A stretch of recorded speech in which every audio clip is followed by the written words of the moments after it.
5 years ago, if you would have shown me a picture of this man and said, "This is your husband," I would have said, "You are lying." I would have said the same thing about her, because we literally had no reasons to be together, about like 100 reasons to walk away. This is a story about a Ghanaian man ended up with a German woman, and why this shouldn't have worked. But it did. So let's talk about it. Yeah, and we are expecting our second child. To understand how we got here, you need to understand where we both were. I was living at the time in Germany. I was playing football and I was operated. I was just at home bored. I was just focused on my recovery and trying to just get back to playing football. Being in a relationship or finding it wasn't part of the story. I felt like I had my life all together. I knew the path that I wanted to go. I just wanted to focus on my football. And then something happened. I found you somehow. We were talking.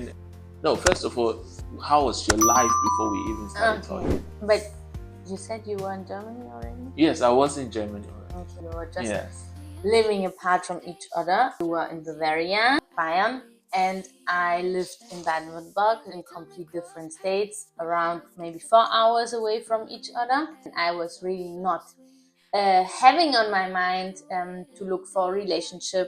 I started to study again, and I just wanted to put myself together, getting my life together. A man hasn't been really in my plan, because I said to myself, okay, fuck it, I just want to live my life, enjoy life, and especially heal.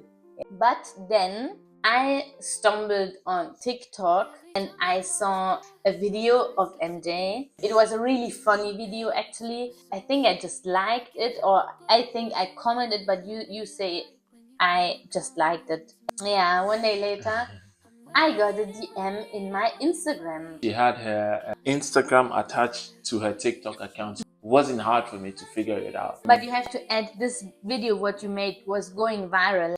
Nearly 1 million views or something like that. It was not like 5 views. 5 views. Yeah. And then I went on her page on Instagram. First of all, I studied the page. I went all the way to her first post. Yes. I mean, we can also be like FBIs and really stop. And then I was trying to understand how she is. And you don't know, but Instagram posts can tell you a lot about someone. Really. And then I had a brief picture of what I think she was, and definitely what confirmed that I should speak to you was that I felt like you were very culturally related. You kind of like African culture and stuff like that. There was even a photo that I saw, she braided her hair, and I was like, okay, cool, why not? And then I hit her up and I was like, listen, hey, I'm this and that and that and that. I would love to talk to you. I went straight for it. I think you are in a better position to speak your experience. I was like, we were chatting on the beginning, and the first weird thing was, I think we were just talking for maybe 2 hours, writing. He just said, have time for a phone call. And I was like, hey, why does this guy want to call me? It was just weird to me. I feel like when you message someone, it doesn't really come with emotions. It could be easily misunderstood. So I feel like the best thing and the easiest way would be to just speak to her through Instagram message, and I could phone her on the app.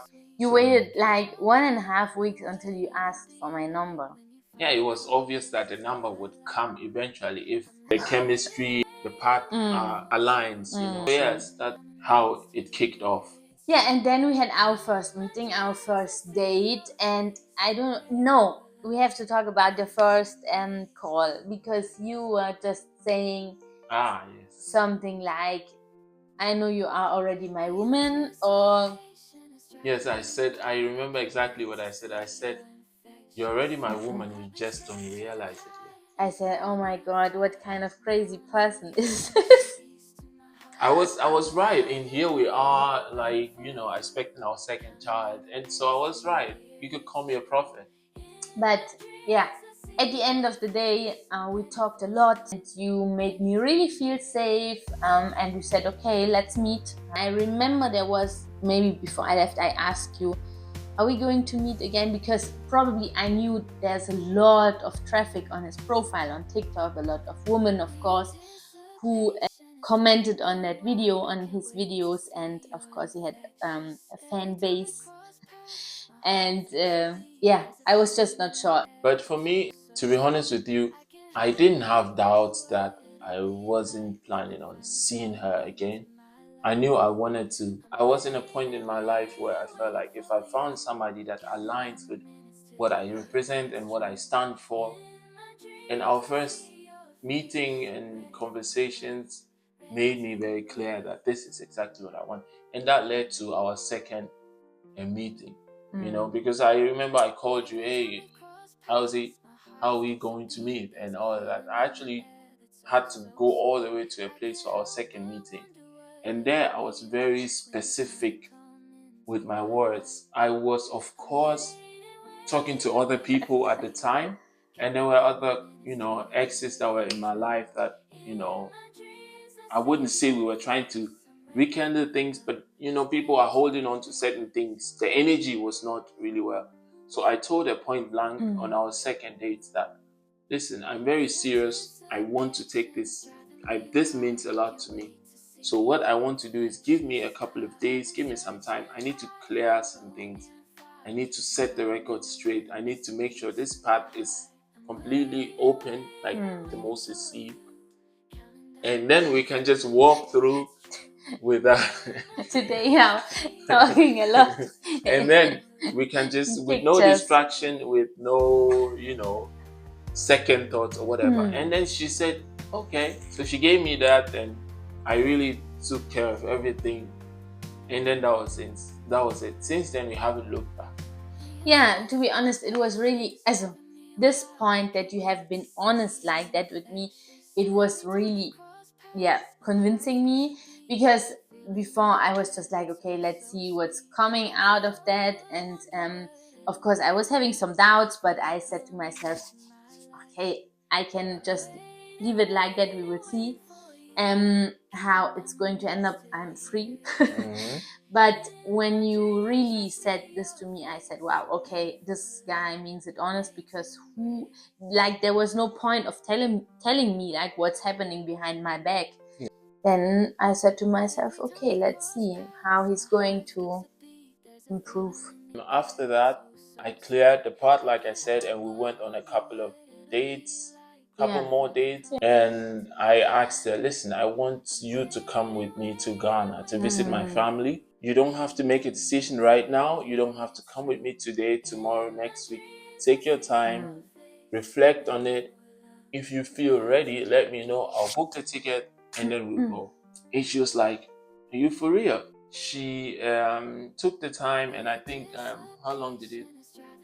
I think after 1 week or 2 weeks, I think it was not even 2 weeks. I told you, yeah, we are going to do it. Of course, I was talking to my friends, and they said, Miri, are you crazy? Why wouldn't you go? Like, either it's just a nice vacation, or you will end up with this guy, so it's fine. And I said, okay, then let's risk this. Yes, and then right afterwards, we picked a date, actually, what fits for both of us. And then I booked the ticket, went to Ghana. Actually, when we went to Ghana, of course, I met also his family. And, I made sure there is no second wife. There is this narrative and notion that every African man that is, out there has a second wife. And then you go in there to see that, okay, there's nothing there. It was a bit of, you still had your doubts. Yeah, of course. I was skeptical. Yeah, you still had your doubts. Yeah, but his family just opened up really easily with me. They were just taking me how I am, and also welcoming me in a really, really nice way. There was like everything fine. So back to Germany. We came back to Germany, and then it was clear that I wanted to be with her. And then I asked her, okay, what do you think? I would love to get married to you. It's not because I was rushing, because my religion doesn't allow me to expose myself too much to certain things. So I felt like I needed to make her legally mine so that I cut these things. That was my purpose. And then I spoke to her, and of course, there was a cultural shock. Where she comes from is completely different. I had my cultural shock, and she had hers. I'll speak about mine.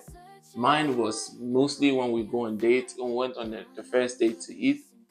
She wanted to split bills, but I'm not raised like that. We don't split bills. It was obvious for me that I'm going to take care of everything. And for her, it was new because here in Germany, most of the people they go on dates, they split it, even if it costs €2. Yeah. You pay one and they pay one. So for her, it was a cultural shock. And then it was all about the bride price. Like I was like, why would you pay me money that we get married? Like, I don't understand. Yes, but that was a really huge back and forth because she didn't want to take it. And I had to explain to her, look, I cannot marry you. I am obligated to give you that. So if I don't give you that, then there's no marriage. I don't care what you do with the money, but take it. You have to take it. We got to the point where she was like, okay, I'll take it, but I'll spend it on us. I said, I don't care what you do with it. It is your money, your decision. Yeah. And of course, also one of the cultural shocks have been like paying the rent. Like I'm not allowed to bring my part to pay the rent. MJ is paying everything. This was even not a question for you. Yeah, because where I come from, we have a certain system where the men go to work and the women take care of the house stuff. But growing up and seeing my dad and stuff like that, I knew there's a part of it that I wanted to take, but not the whole thing. I'm the man and I need to take care of the house. And that doesn't automatically means that you have a role that you need to clean the kitchen, you have to cook and blah blah blah. We don't have gender roles. No, most of the time you are cooking. Yes, I believe that. For example, she makes fufu and I enjoy her fufu, and that is what we want to eat today. Yeah. And she feels like, okay, I can make it. She makes it. And obviously, if she's outside and I'm at home, obviously, automatically, when she's coming home, she has to come home to food. And if I'm outside and she's at home, she makes sure that I come home to food. And it is like that with everything you can think of. Doing the laundry, hanging, cleaning. And this is something that for us, it works perfectly. It wasn't even a topic to discuss about, hey, you do this. Not at all. I think I remember one message what you sent me. It was already on a really very beginning. You said, I got you, and I just want to tell you, no matter where you are, you will always come home to food. And until today, it has been like said that? Yeah, you wrote me that. Wow. I remember that. This was Yes. I don't remember saying that, but I it's just logic for me. It's just my way of appreciating every effort that I feel like you put in for the family, and yes, that's just how I think that it's supposed to be. And of course, we have like here a completely different system. This is what you have to understand. Like for example, now as we have a child, it's just us. So there are a lot of things what you have to handle throughout the day, and sometimes you don't have the time, you don't have the opportunity to cook, to prepare everything because the days are long and stressful. And I also wanted to add something. After the birth of our son, I got the chance to stay at home for like over 1 year, just to be around for like 1 year.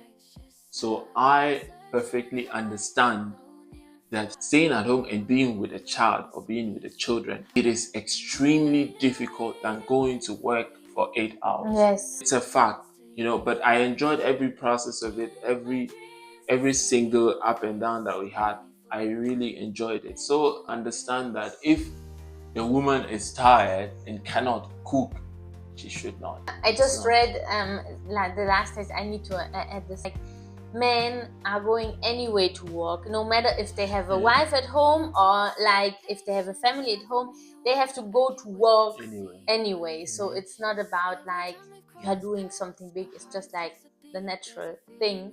And I think it's really underestimated, like how important men are as the father role. Yeah, meeting was one thing and staying together was a complete different fight. And I remember the first time, this was on the very first beginning when MJ invited me to Ghana, there was a situation like that one, yes. It was really crazy. We walked with your sister yes. In the streets. We were just passing a woman, and probably she knew the sister of MJ. And then she immediately changed in Hausa. Like she was not speaking English anymore, and she was asking him afterwards to explain it to me. Yes. She was asking him, like, if I'm his wife. He said, yeah, that's my wife. So, oh, but you're gonna marry also a Ghanaian woman. Oh, this is like, I'm not counting as his wife. This is some of the things that I feel like, that's why she said that we shouldn't have worked, because we have a complete different mindset in a different culture. I feel like the culture that we come from, a lot of times when a black person is with a white woman, it's almost seen as like, nah, it does not count. It's my wife.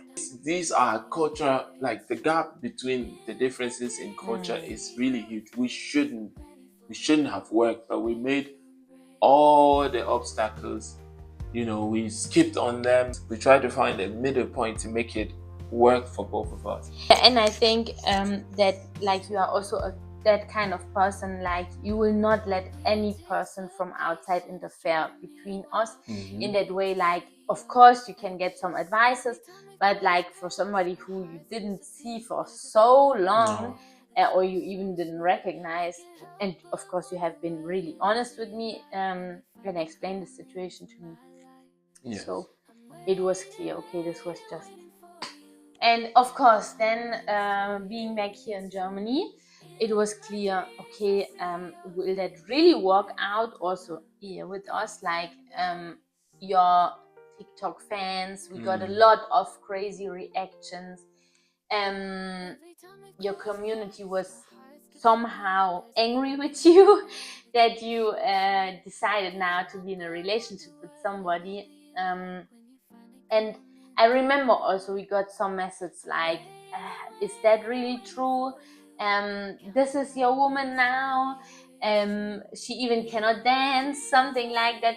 And I knew that this will come up because, of course, MJ had already a lot of followers. But it was clear also for us, okay, when we go this way together, we're gonna publish videos together. I think we had this conversation. She was like, you know that when we start posting, once you post me, I'm going to lose a lot of followers. And I'm like, I know, but I don't care. I want someone who would stay for what I post or what we share, not for what they wish that they could have with me. And we did that. And the people that wanted to stay, stayed. And the people that wanted to go, they went. And we're still here. Nothing happened. There has been also a situation, of course, we have been married then, traditionally, not on paper yet. Now we are married, but before. And I remember they told me also on the phone, like we were still living apart. He said, hey, I think now it's time that we really live together, because option comes and goes.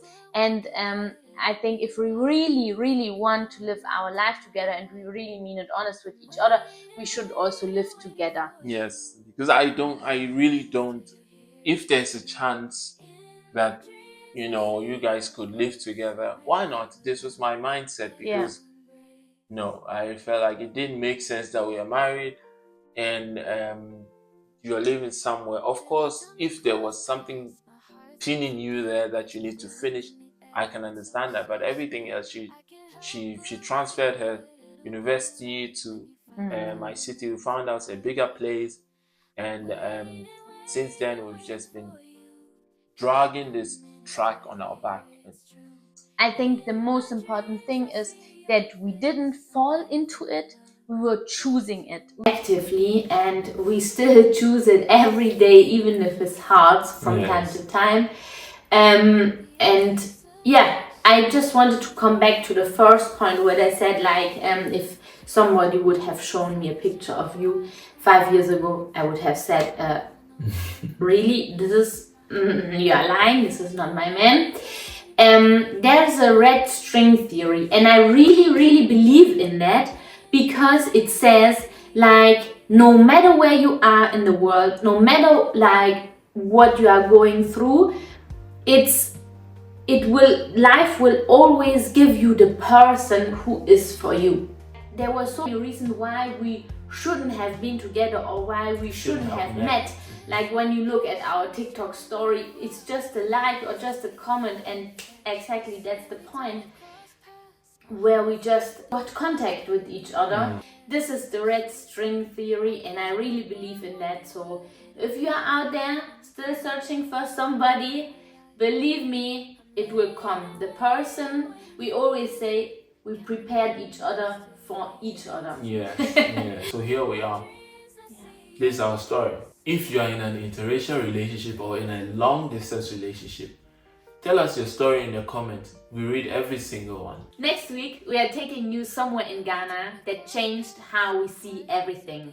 You don't want to miss that.